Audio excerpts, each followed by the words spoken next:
Olá, amigos! Bem-vindos ao estudo de hoje do livro Religião dos Espíritos. Hoje nós estamos no capítulo 16, Mediunidade e Dever. Nesse capítulo, como todos os outros, Emmanuel faz um comentário com um viés diferenciado sobre uma das questões do Livro dos Espíritos. Ele está comentando sobre mediunidade e dever em cima da questão 799. E aí a gente, ao abrir o livro, imagina que há uma pergunta de Kardec diretamente sobre mediunidade, mas não. Na verdade, essa pergunta está questionando, Kardec está questionando de que maneira o Espiritismo pode contribuir para o progresso. E aí nós vamos conversar um pouco sobre o que fez Emmanuel unir isso à mediunidade e dever. Mas vamos entender a pergunta primeiro, né? De que maneira o Espiritismo pode contribuir para o progresso da humanidade? E aí os espíritos nos trazem três questões, três motivos ou formas de o espiritismo dar essa contribuição.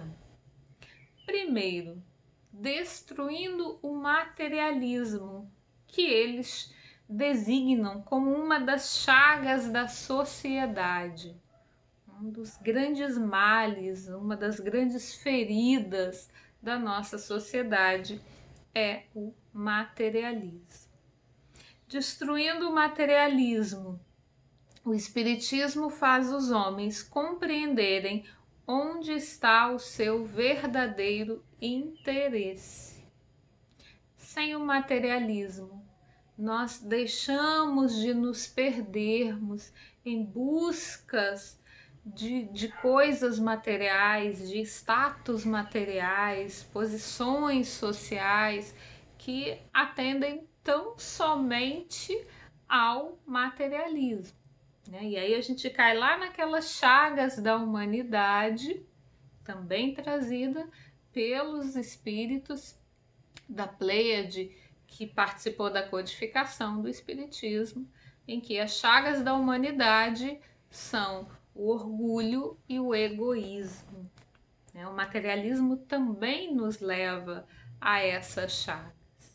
Então, destruído o materialismo, colocarmos a matéria acima do espírito, característica dos espíritos ainda imperfeitos, nós deixamos de sofrer, deixamos de nos enrolar, de atrasar a nossa evolução, perdidos em interesses materiais. Não que as questões materiais não tenham o seu valor, mas elas, assim como todas, possuem o seu devido valor. E a gente não deve dar nem a mais nem a menos, e sim o valor justo, necessário. Estamos na experiência carnal para atingirmos a perfeição moral. Nós precisamos dela. Nós precisamos daquilo que se faz presente, que permeia a nossa vida durante esses breves períodos em que estamos aqui nas múltiplas encarnações que passamos. O problema é que, enquanto materialistas, enquanto apegados, nós damos um valor acima do necessário e um valor menor às causas, aos interesses espirituais, que são os eternos. Então, esse é o primeiro tópico. Como o Espiritismo vai ajudar no progresso. O segundo, a vida futura não estando mais velada pela dúvida, ou seja, o conhecimento das reencarnações, da continuidade da vida, do fato de sermos espíritos imortais, portanto, nós tivemos um início e não teremos um fim. né? Cai por terra a necessidade do medo da morte ou o medo do fim. A gente vai continuar existindo aqui ou na espiritualidade. O nosso espírito permanece ad eterno. Então, o homem compreenderá melhor que pode assegurar o seu futuro através do seu presente.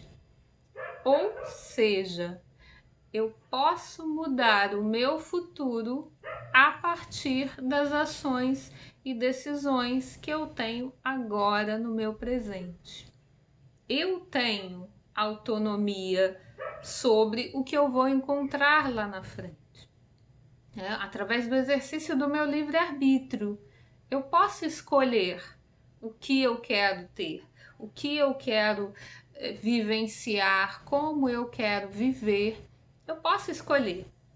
Agora, uma vez o livre-arbítrio exercido, opção feita, escolha consumada, eu entro no determinismo daquela ação, né? Escolhi pôr o dedo no fogo, a consequência inevitável é me queimar, né? Então, uma vez que eu exerço meu livre-arbítrio, eu entro no determinismo da minha escolha, ok? Esse é o determinismo que existe. Além do determinismo de termos sido criados para a felicidade, para o amor, para a plenitude junto a Deus, né? Mas as nossas escolhas diárias fazem a nossa vida futura. Então eu posso fazer a minha vida diferente agora para receber algo melhor ali na frente. Essa é uma das certezas que a doutrina espírita nos traz em seu conhecimento.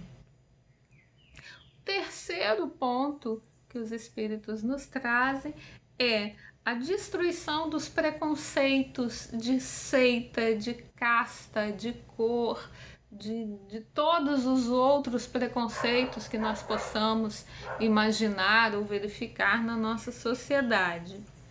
Despidos desses preconceitos, entendendo que somos todos irmãos, nós chegamos à grande solidariedade que deveremos chegar. Então, o Espiritismo entendido, sentido, vivenciado, assim como o Evangelho, do qual ele é, né, a chave que explica, na verdade, nós vivenciando todos esses conhecimentos, sentindo todos esses saberes que nos foram trazidos por Jesus de forma tão eloquente, tão gigantesca, a gente vivenciando um pouquinho só, a gente acaba com as nossas mazelas em sociedade e individualmente, né? A gente sai do materialismo, a gente sai do egoísmo, a gente sai do orgulho, a gente se torna solidário, fraternos. Então, olha que mundo melhor nós vamos ter quando esses conhecimentos se disseminarem por toda a humanidade. Com isso, os espíritos estão dizendo que todo mundo tem que virar espírita. Nós precisamos sair por aí fazendo as pessoas aderirem ao espiritismo. Claro que não.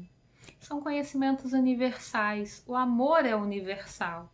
O evangelho é universal.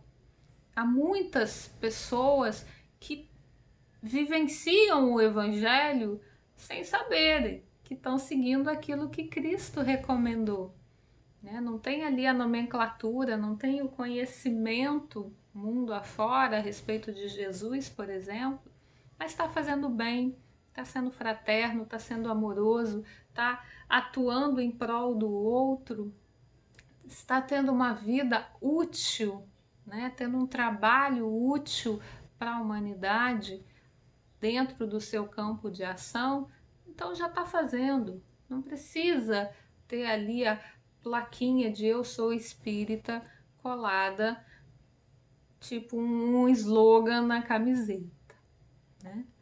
Mas por que a gente está falando tudo isso se o nosso capítulo de hoje é sobre mediunidade? A mediunidade é um patrimônio do espiritismo? Lógico que não, né? A mediunidade existe desde que o ser humano existe. Mediunidade é o intercâmbio, é a relação entre os dois planos, né? Eu ser influenciada pelos espíritos e eu influenciar quem está à minha volta, porque nós também influenciamos o outro plano, né? É uma mão dupla aí, é um intercâmbio. E todos nós fazemos esse intercâmbio. Emmanuel vai falar mais claramente da mediunidade evidente, como ele nomina aqui, né? Aquela mediunidade ostensiva, aquela mediunidade mais aparente, mais no sentido clássico que a gente entende. Mas tudo que está aqui, para quem for ler, e eu sempre recomendo que vocês depois leiam esses capítulos que a gente vai estudando, que vocês passem aí uma lidinha, uma observada, uma reflexão, junto com o que a gente conversou aqui e com o texto em si, né? Emmanuel ou Joana ou qualquer outro que a gente traga, são todos muito bons. Mas a gente pode expandir esse texto, essas considerações, também para a mediunidade menos evidente, usando aí o termo de Emmanuel, né? A intuição que todos nós temos. Muitas vezes a gente tem um sonho com algum familiar que já se foi e a partir dali vem alguma orientação, mas isso é um episódiozinho na vida ou outro, não é aquela coisa constante. Ou em determinado dia você tem um presságio, né? Você tem uma intuição e que você segue e aquilo dá certo, ou você acha que é bobagem, não faz e depois verifica que era para ter seguido, né? Quem nunca? Então todos nós temos intuições, todos nós muitas vezes estamos ali com um problema e aí quando conseguimos nos acalmar, fazer uma prece ou uma meditação, algo que acredita, e aí dali a pouco surge uma ideia, né? Vem assim uma ideia, a gente até acha que é muito mais inteligente do que é, né? Porque na verdade é um bom amigo aí que nos passou uma informação necessária. Então nós temos a mediunidade, nós temos esse intercâmbio, né? Quem vem com a mediunidade mais evidente vem com um compromisso, né? Kardec vai falar de dever retamente cumprido, como sendo uma bússola para chegar a rumo certo. Todas as nossas ferramentas, todos os nossos dons, ou se a gente usar a linguagem evangélica, todos os nossos talentos doados para essa encarnação devem ser usados e devem ser bem utilizados. Na parábola evangélica dos talentos, o Senhor veio e deixou o talento, que eram algumas moedas da época, né, um valor monetário da época, deixou 10 com um, 5 com outro, 1 com outro, e cada um fez uma utilização daquilo, né? Teve o que reproduziu, entregou muito mais ao Senhor, e teve o que enterrou, ficou com medo, guardou, enterrou na terra. Quando o Senhor voltou de viagem, devolveu ali só aquele um talentinho, aquela uma moedinha que tinha recebido. Trazendo para o nosso dia a dia a representação dessa passagem.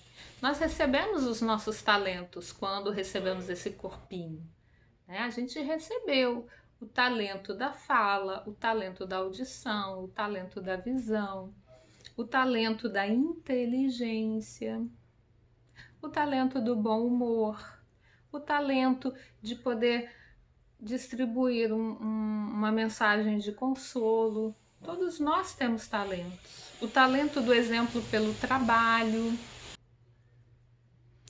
E entre todos nós está também o talento da mediunidade. Alguns mais evidentes, outros menos, né? Então, o Senhor nos pergunta: o que é que nós estamos fazendo com os nossos talentos? O que é que você hoje está fazendo com seus talentos? Eles vieram para serem enterrados, não utilizados por medo, ou por preguiça, ou por revolta? Claro que não. Eles vieram para ser utilizados para o mal, para o nosso benefício próprio, para algum desvio aí na sociedade que prejudique os outros? Também não. Eles vieram para ter uma boa utilização, né? A mediunidade evidente, ela é um canal a mais para que aquele indivíduo utilize o seu corpo físico através do seu espírito encarnado, ou seja, a sua alma, utilize-se desse canal para fazer o bem. É um dever inerente a todo aquele que traz a mediunidade evidente. Emmanuel vai nos falar que você pode ser um excelente médium de psicografia, né? Trazer textos, como Chico, e Chico era um exímio exemplo de todas as mediunidades, ele trazia em si todas elas. Mas se você é um médium de psicografia, mas você não utiliza os seus braços para o trabalho edificante, você vai se transformar facilmente em escriba da vaidade e insensatez. Ou seja, a sintonia com os bons espíritos, com os espíritos superiores, vai ser quebrada por você. Não é que os bons espíritos nos abandonam, nunca, jamais. A nossa vida não seria possível sem o auxílio dos benfeitores espirituais. Mas a gente pode, com o nosso livre-arbítrio, como eu disse, escolher sair da sintonia com eles. Não quero falar com você. E aí a gente sintoniza com outros amigos, né? Os amigos que a gente escolhe com o nosso livre-arbítrio. E aí a gente vai trazer, pela ociosidade dos nossos, aqui falo os braços, mas é qualquer forma de trabalho no bem. Se você está ocioso, você vai afinizar com aqueles que assim também são. E aí a sua mediunidade vai ser utilizada por eles. Seja lá qual for a mediunidade que você tiver, aqui eu estou dando o exemplo da psicografia, Emmanuel traz outros exemplos, é um texto pequeno, mas ele traz alguns outros exemplos, sempre nos dizendo: o médium tem que estar no trabalho. Se você hoje é um trabalhador de uma casa espírita, no atual momento que a gente está gravando esse vídeo, estamos em pandemia, as casas estão fechadas, mas você pode contribuir da sua residência com as suas orações, com a sua vibração, com o seu equilíbrio, sendo pelo menos um a menos que a espiritualidade precise estar socorrendo a todo o tempo, porque você consegue manter o seu equilíbrio interno.